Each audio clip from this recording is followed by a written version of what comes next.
एक बात कहता है, वो है आपके घर की जगह ऐसी है जहाँ पराये लोग जाने दे। आपके घर के नौकर चाकर भी नहीं जावे। एक है मंदिर और एक है रसोई। मंदिर का काम खुद कीजिए और रसोई का काम भी। बनाने वाले के जैसे संस्कार होंगे, खाने वाले की। इस चैप्टर में यही तो बात कही गई। इसलिए मैं आपको भी कहता हूँ, आप क्रोध करके बनाएंगे तो खाने वाला भी क्रोध कर। सीताराम सीताराम जपते जपते रसोई बनाइए, भगवान का नाम लेते लेते दाल धोइए। आलू अमनिया करते हैं, सब्जियां अमनिया करते हैं तो भगवान का नाम ले। लेकिन हमने देखा एक हाथ से आटा गूंथते हैं, एक हाथ से मम्मी को बात भी चलती रहती है फोन। दोनों काम एक ही संग होते रहते। आधा घंटा लगता है आपको रोटी बनाने में, क्योंकि घर में हमारे दो ही हैं बस। बहुतों के तो जो दो हैं वो पढ़ने के लिए कोटा गए हैं, तो फिर हम दो ही रह गए हैं। कितना लगते हैं। कभी कभी तो पति कहीं बाहर चला जाता है, काशी वासी चला जाए, कहीं और जगह चला जाए, लखनऊ चला जाए, फिर तो ये माता बिस्किट ही खाती पीती रहती हैं। इनको चूल्हा जलता ही नहीं। ये बड़ी उदार है, काम करने में बड़ी कर्मठ है औरों के लिए, लेकिन घर में कोई ना हो, पुत्र भी बाहर, पति भी बाहर,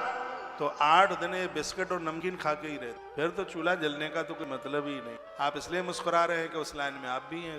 और ग्रंथ ये कहता है कि घर का चूल्हा रोज जलना चाहिए। जैसे मंदिर का कपाट खुलना रोज जरूरी है, उसी प्रकार से घर का चूल्हा जलना भी रोज जरूरी है। जिसके घर में चूल्हा रोज जलता है उनके पुरखे तृप्त रहते हैं, क्योंकि अग्नि में पुरखों का वास है। इसलिए जिनके घर में घड़े मटकों को धो करके रोज जल भरा जाता है, उस घर में पुरखे तृप्त रहते हैं। जिसके घर में पुरखे तृप्त रहते हैं, उस घर की स्त्रियां कभी बांझ नहीं रहती, ऐसा गरुड़ पुराण में लिखा। तालियां तो आपको बजानी ही नहीं है। अच्छा बजाओगे, धन्यवाद। तो रसोई को बड़ा पवित्र रखिए।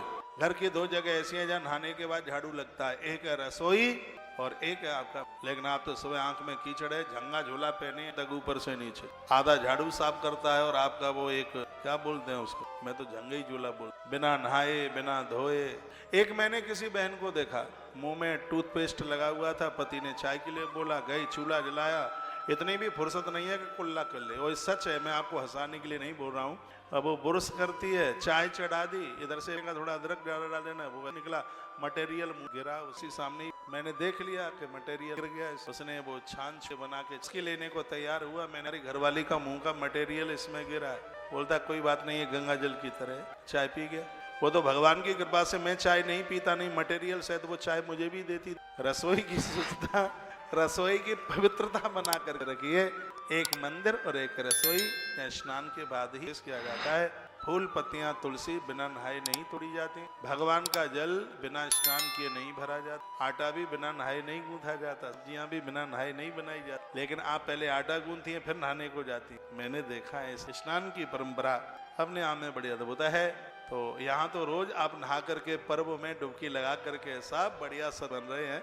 घर में भी नहाते नहीं जल्दी, नहीं प्रयाग में तो डुबकी लगा करके जा रहे हैं। घर में तो 4-4 दिन हो जाते का जुकाम हो। भोजन करने को जुकाम नहीं है, खाने पीने को जुकाम नहीं, नहाने को जुकाम हो गया।